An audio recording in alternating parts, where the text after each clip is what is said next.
It's story time with Miss Lori at Love and Learning Lodge. Our book today is Corduroy by Don Freeman. And if you have not yet taken a quick moment to subscribe, please do so. Leave me some comments so I know that I am giving you more of what you need. Corduroy. Corduroy is a bear who once lived in the toy department of a big store. Day after day, he waited with all the other animals and dolls for somebody to come along and take him home. The store was always filled with shoppers buying all sorts of things, but no one ever seemed to want a small bear in green overalls. Then one morning, a little girl stopped by and looked straight into Corduroy's bright eyes. "Oh, Mommy," she said, "look, there's the very bear I've always wanted." "Not today, dear," her mother sighed. "I've spent too much already. Besides, he doesn't look new. He's lost the button to one of his shoulder straps."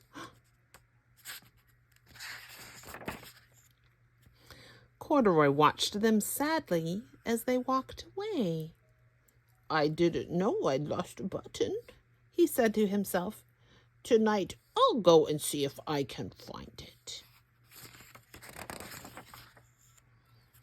Late that evening, when all the shoppers had gone and the doors were shut and locked, Corduroy climbed carefully down from his shelf and began searching everywhere on the floor for his lost button. Suddenly, he felt the floor moving under him. Quite by accident, he had stepped onto an escalator, and up he went. Could this be a mountain? He wondered. I think I've always wanted to climb a mountain. He stepped off the escalator as it reached the next floor, and there, before his eyes, was a most amazing sight. Tables and chairs and lamps and sofas and rows of beds. "This must be a palace," Corduroy gasped. "I guess I've always wanted to live in a palace." He wandered around admiring the furniture. "This must be a bed," he said. "I've always wanted to sleep in a bed." And up he crawled onto a large, thick mattress. All at once he saw something small and round. "Why, here is my button," he cried, and he tried to pick it up. But like all the other buttons on the mattress, it was tied down tight.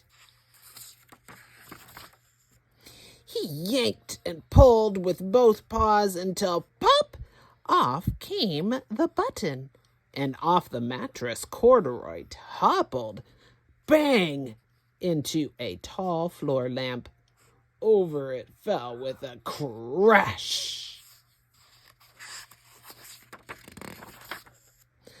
Corduroy didn't know it, but there was someone else awake in the store. The night watchman was going his rounds on the floor above.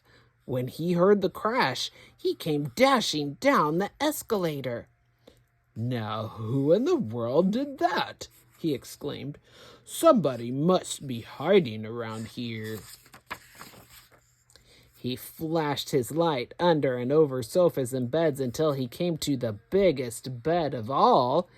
And there he saw two fuzzy brown ears sticking up from under the cover. "Hello," he said. "How did you get upstairs?" The watchman tucked Corduroy under his arm and carried him down the escalator and set him on the shelf in the toy department with the other animals and dolls.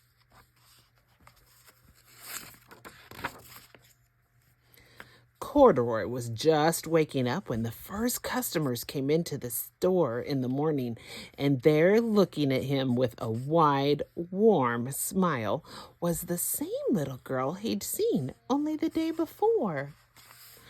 "I'm Lisa," she said, "and you're going to be my very own bear. Last night I counted what I've saved in my piggy bank, and my mother said I could bring you home." "Shall I put him in a box for you?" the saleslady asked. "Oh, no, thank you," Lisa answered, and she carried Corduroy home in her arms.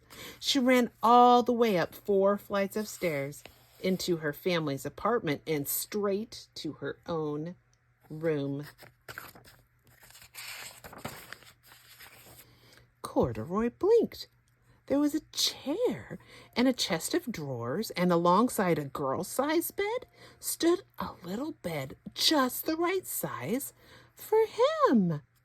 The room was small, nothing like that enormous palace in the department store. "This must be a home," he said. "I know I've always wanted a home." Lisa sat down with Corduroy on her lap and began to sew a button on his overalls. "I like you the way you are," she said, "but you'll be more comfortable with your shoulder strap fastened." "You must be a friend," said Corduroy. "I've always wanted a friend." "Me too," said Lisa, and gave him a big hug. The end.